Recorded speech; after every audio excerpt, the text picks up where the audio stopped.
지난 상승장 천안과 아산 지역에는 갭 투자 열풍이 불었습니다.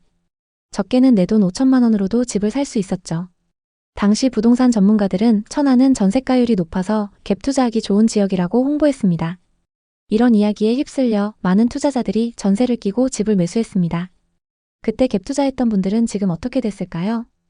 2021년 초 동탄역 인근 쌀국수집. 다현 씨는 직장 동료들과 함께 즐거운 식사 자리를 즐기고 있었습니다. 동탄의 대기업에서 근무하는 6년차 연구원으로 또래보다 높은 연봉을 받으며 안정적인 사회초년 생활을 보낸 그녀였죠. 높은 연봉과 성과급을 받으며 차곡차곡 돈을 모으는 그녀의 일상은 안정적이었지만 마음 한구석에는 부동산 투자를 통해 경제적 자유를 얻고 싶다는 꿈이 자리 잡고 있었습니다. 그 전까지만 해도 부동산에 대한 관심이 없었는데 오르는 부동산 가격을 보고 점점 불안해지기 시작했던 거죠. 여러 가지 음식과 커피를 즐기며 동료들의 이야기를 듣던 중 한 동료가 부동산에 투자해 큰 수익을 냈다는 자랑을 늘어놓았습니다. 유튜브에서 추천받아서 산 아파트 2년 만에 3억 올랐어 라는 그녀의 말에 다현 씨의 마음은 초조함으로 물들었습니다. 나만 뒤처지는 건 아닐까? 그녀는 다가오는 월세 계약 만료를 떠올리며 불안감이 더 커졌습니다. 대학 동기나 직장 동료들이 비싼 아파트를 소유하며 자산을 불려가는 모습을 볼 때마다 부러웠죠. 오피스텔에 혼자 사는 다현님은 생활은 편리했지만 집이 없다는 불안정함은 그녀를 늘 불편하게 했습니다. 나도 언젠가 내 집을 마련해야지. 그러던 어느 날 유튜브 영상을 보게 됐죠.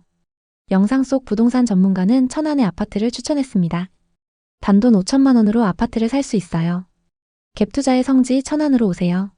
부동산 투자 공부를 하며 분양권과 갭 투자에 어느 정도 지식이 쌓였던 다현님은 당시 비교적 가격이 저렴했던 천안과 아산 지역에 관심이 갔습니다. 마침 친한 친구 승희님이 천안 분양권에 투자해서 1억 이상 수익을 내고 있다는 소식을 들었습니다. 그래서 승희님께 연락해 천안의 부동산을 소개받았습니다. 바로 천안 불당동에 있는 부동산에 방문했죠. 고객님, 이거 지금 놓치면 분명 후회합니다. 현금 얼마 안 들어요. 내년이면 투자 금액 이상으로 법니다. 부동산 실장의 말에 다현님은 솔깃했습니다. 맞아, 지금 아니면 영원히 못 살지도 몰라. 지금까지 모아놓은 돈이면 충분해. 그녀는 고민 끝에 결심했습니다. 당시 천안 불당동의 신축 아파트는 25평이 매매가 5억 5천만 원, 전세가 4억 5천만 원이었어요. 다현님은 본인 돈 7천만 원과 신용대출 3천만 원을 합쳐 갭 투자로 아파트를 샀습니다. 중개사가 갭 한 채 돌리면 월급보다 빨리 부자 된다고 했고 부동산 카페에서도 천안은 전세가율이 높아 안전하다는 이야기가 돌았죠. 게다가 주변에서 집값은 절대 안 떨어진다는 분위기가 형성됐어요. 다현님의 첫 투자 불당동 아파트 매수는 순조로웠습니다. 전세 세입자를 바로 구했고 큰 돈을 들이지 않고 아파트를 소유했다는 뿌듯함이 있었죠. 당시 천안 아산 지역은 삼성전자 등 대기업의 영향으로 전세 수요가 높았고 부동산 시장은 뜨거웠어요. 계약하고 3개월이 지난 시점 다현님이 투자했던 아파트가 5억 8,500만 원에 거래됐어요. 3개월 만에 3,500만 원이 올라버렸죠. 기분이 너무 좋았던 다현님은 남동생에게도 이 방법을 알려줬습니다. 민규야, 지금 모아놓은 돈으로 저축하지 말고 누나처럼 갭 투자해. 그럼 금방 돈 벌 수 있어. 내가 알려줄게. 주말에 동생과 함께 다시 천안의 부동산을 방문했고 급매물이라고 추천받은 매물을 바로 계약했습니다. 이렇게 두 남매는 투자 고수가 된 것 같은 기분으로 하루하루 들떠 있었습니다. 매일 올라가는 시세를 보며 너무 행복했죠. 비싸게 팔면 다음 투자할 곳은 동탄이라며 미리 계획도 세웠습니다. 상승장은 그들의 소비생활도 완전히 바꿨습니다. 집값이 오르면서 마치 자산가가 된 듯한 착각에 빠졌죠. 집으로 얼마를 벌었는데 이 정도쯤이야 라는 생각으로 자동차까지 바꿨습니다. 매달 할부금이 추가로 나간다는 생각에 조금은 부담이 됐지만 이미 투자해놓은 아파트가 돈을 벌어다 주고 있었기 때문에 큰 문제 없다고 생각했습니다. 그녀뿐만 아니라 동생의 씀씀이도 달라졌습니다. 명품 옷과 신발로 월급을 거의 다 써버리면서도 불안함을 느끼지 못했죠. 쉬는 날이면 고급 식당에서 식사를 하며 자신이 성공한 투자자라고 느꼈습니다. 너무 방심했던 걸까요? 어느 순간부터 상황이 바뀌기 시작했습니다. 금리가 올라가면서 부동산 시장이 급격히 안 좋아졌습니다. 금리가 오르면 대출 이자가 늘어나고 이는 전세와 매매 수요 모두를 위축시키죠. 다현님이 계약한 지 2년이 지난 2023년 초 불당동 아파트의 전세입자가 전세금을 1억 내려달라고 요구했습니다. 아니면 다른 집으로 이사를 가겠다고 했죠. 해당 아파트 단지의 전세 시세가 그만큼 하락했던 겁니다. 같은 단지의 매매가는 이미 4억 초반까지 떨어졌고 다현님의 매입가보다 훨씬 낮았습니다. 결국 다현님은 전세 반환 대출과 마이너스 통장으로 돈을 마련해 전세입자를 붙잡았지만 갭이 2배 이상 커졌습니다. 사실 전세를 끼고 매수할 때 투자금이 적다라는 건 일시적일 수 있어요. 전세보증금은 전세입자가 언제든 반환을 요구할 수 있는 부채입니다. 하락장에서는 더 위험하죠. 다현님은 갭투자가 안전하다고 생각했기 때문에 이 부채가 나중에 어떤 폭탄으로 돌아올지 몰랐습니다. 다현님의 동생도 비슷한 상황에 처했고 두 남매는 집을 산 게 아니라 부채를 산 기분이 들었다고 합니다. 무리한 갭투자 그리고 충분한 정보 없이 남들을 따라 뛰어든 투자. 이 모든 것이 그들을 이 상황으로 이끌었죠. 갭투자 다신 안 해. 이제는 더 이상 남들이 좋다고 하는 곳에 휩쓸리지 않을 거야. 우리가 감당할 수 있는 만큼만 투자해야 해. 현재 그들이 계약한 아파트는 처음 계약할 때보다 갭이 많이 벌어져 있습니다. 또 전세와 매매 시세도 같이 하락한 상황이죠. 이런 투자 실패 사례들은 이 두 사람만의 이야기가 아닌데요. 대체 이 지역에는 무슨 일이 일어나고 있는 걸까요? 부동산 상승기의 천안 아산 지역은 교통개발 호재와 일자리 그리고 신도시 개발로 엄청난 상승세를 보였습니다. 특히 전세와 매매 가격의 차이인 갭이 아주 적었는데요. 이로 인해 소액으로도 투자 가능한 갭 투자가 유행하며 전국의 모든 투자자들이 몰려들었습니다.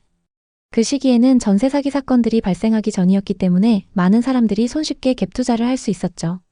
이들은 사실상 자기 돈을 거의 들이지 않으면서 전세를 끼고 집을 살 수 있었습니다. 하지만 3년 정도 지난 지금 이들은 떨어진 아파트 가격을 보며 한숨만 쉬고 있습니다. 천안과 아산에서 거의 반토막에 가까운 하락 사례도 나타나고 있는 상황인데요. 한두 건이 아니라 이런 사례가 지금 천안 아산 곳곳에서 일어나고 있습니다. 천안 불당동의 한 아파트를 예로 들면 2021년 중반에는 시세가 평균 9억에서 9억 5천만 원 사이였으나 2023년 초 6억 중반까지 가격이 하락한 것으로 나타났습니다. 현재 거래되는 가격은 일부 회복하긴 했지만 최고가에 비해서 20% 이상 떨어진 상황입니다. 아산시는 북쪽으로 평택, 동쪽으로는 천안에 접해 있습니다. 삼성전자, 삼성디스플레이, 현대자동차 등이 들어서고 신도시가 건설되면서 인구가 꾸준히 늘어나던 곳이라 한동안 상승세를 탄 적이 있었습니다.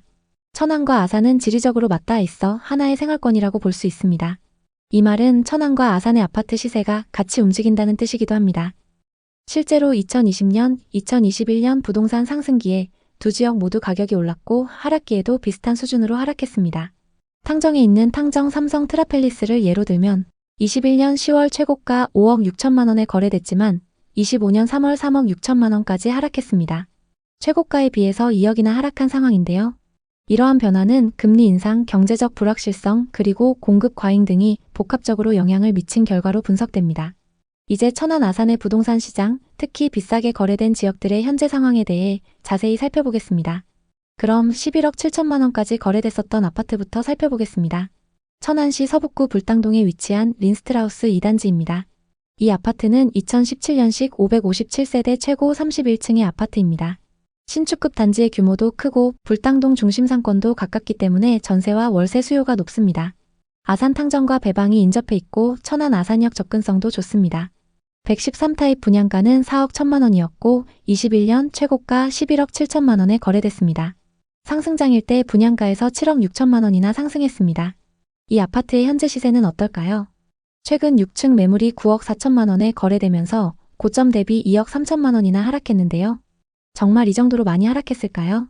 거래 내역을 살펴보면 2021년 205동 1001호 매물이 11억 7천만 원에 거래됐는데요. 이 아파트에 전세로 거주하던 40대 부부가 상승장 끝물에 매수했습니다. 최고가에 거래됐던 매물하고 최근 9억 4천만 원에 거래된 매물은 각각 6층과 10층으로 층수가 조금 차이 납니다. 층수별 시세를 비교해 보겠습니다. 최고가에 거래됐던 매물은 10층 매물이고 최근 하락 거래된 매물은 6층 매물입니다. 중층 이상 매물로 얼마나 빠졌는지 확인해 보겠습니다. 최고가에 거래된 매물과 같은 동인 205동의 매물이 나와 있는데요. 26층 매물이 9억 5천만 원에 나와 있습니다. 최고가 대비 2억 2천만 원가량 저렴하게 나와 있습니다. 현재 전세 5억의 임차인이 거주 중이기 때문에 현금 4억 5천만 원으로 매수가 가능합니다. 다음은 천안 성성동에 위치한 아파트인 천안 레이크타운 3차 푸르지오입니다. 신축 대단지인 만큼 전세와 월세 수요가 높은데요. 2020년식 1067세대의 신축 대단지입니다. 입주 시기가 상승장과 맞물리면서 엄청난 상승을 기록했습니다. 성성 호수공원과 삼성 사업장이 가깝고 이마트를 포함해서 중심 상권 이용도 편리합니다. 84타입 분양가는 3억 3천만 원이었고 22년 최고가 7억 6천 8백만 원에 거래됐습니다. 상승장일 때 분양가에서 4억 4천만 원이나 상승했습니다. 이 아파트의 현재 시세는 어떨까요? 최근 구축 매물이 5억 6,600만 원에 거래되면서 고점 대비 26%나 하락했는데요. 거래 내역을 살펴보면 2022년 305동 2201호 매물이 7억 6,800만 원에 거래됐습니다. 60대 투자자가 실거주 목적으로 상승장에 매수했습니다. 상승기 때 22층 매물이 7억 6,800만 원에 거래됐고 최근 구축 매물이 5억 6,600만 원에 거래되면서 2억 하락했습니다. 현재 84타입 301동 26층 매물이 5억 7천만 원에 나와 있습니다. 10개 부동산에 내놨는데요. 고층 매물 기준 고점 대비 아직 2억 정도 하락해 있는 상황입니다. 다음은 천안과 아산의 분양 아파트 분위기를 살펴보겠습니다. 현재 천안과 아산에는 거래 가능한 분양권 매물들이 많이 쌓여 있는데요. 현재 분양권 시세는 어떤지 살펴보겠습니다. 먼저 천안의 분양 아파트부터 보겠습니다.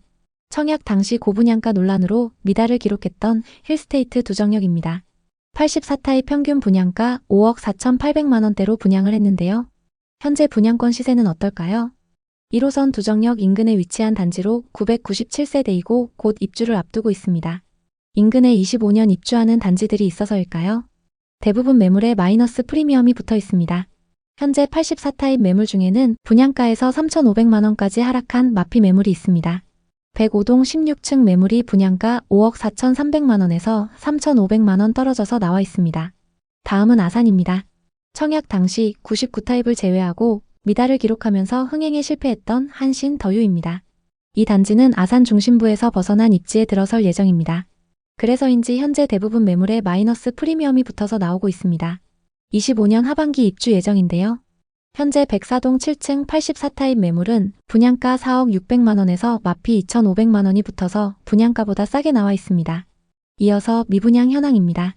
천안에는 24년 하반기에 미분양 매물이 쌓였다가 점차 소진됐는데요. 현재 적정 수준 이하의 매물이 누적되어 있습니다. 아산에는 23년 이후 미분양 매물이 쌓이기 시작했습니다. 최근 조금 감소하긴 했지만 아직 1,600세대 이상의 매물이 쌓여 있습니다. 앞서 살펴본 분양권에 마이너스 프리미엄이 붙어있는 이유를 알 수 있을 것 같습니다. 그럼 공급은 어떨까요? 천안에는 2023년과 2024년 수요보다 많은 신축 아파트가 공급됐습니다. 다만 26년과 27년에는 적정 수준으로 공급될 예정인데요. 현재 누적되어 있는 미분양 매물도 거의 없기 때문에 입지가 좋은 곳부터 상승할 가능성이 있습니다. 아산에는 27년까지 수요보다 많은 아파트가 공급될 예정입니다. 현재 누적되어 있는 미분양 매물이 소진되려면 시간이 꽤 걸릴 것 같습니다. 전세와 매매 가격 지수는 천안 서북구와 아산의 전세 지수가 눈에 띄는데요. 매매 지수는 좀처럼 반등의 기미가 안 보이지만 전세 지수 상승폭이 커지고 있습니다. 전세 가격 상승폭이 커지면서 매매 가격과 격차가 좁아지고 있는 상황입니다. 다만 천안 동남구의 경우 전세 가격이 상승하다가 하락세로 접어들었는데요. 이 지역은 전세 가격 흐름을 조금 더 지켜보시는 게 좋습니다.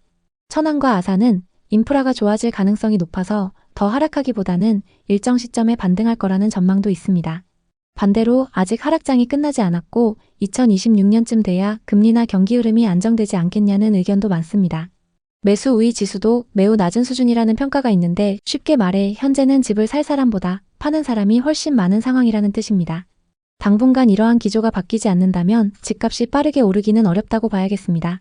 그렇다고 해서 이 하락이 영원히 지속되지 않을 가능성도 있습니다. 지금도 누군가는 이 가격이면 싸다고 판단해 매수에 나설 수 있기 때문인데요. 하락 속에서 하나둘씩 거래가 살아나고 매수자가 늘어나면서 거래량이 반등하면 그때가 하나의 바닥 신호가 될 수 있습니다. 과거 하락장이었던 시기를 보면 거래량이 늘어난 뒤에야 가격이 오르는 걸 볼 수 있습니다. 결국 지금 중요한 것은 충분한 여유자금과 장기적 시야를 갖고 접근하는 것입니다.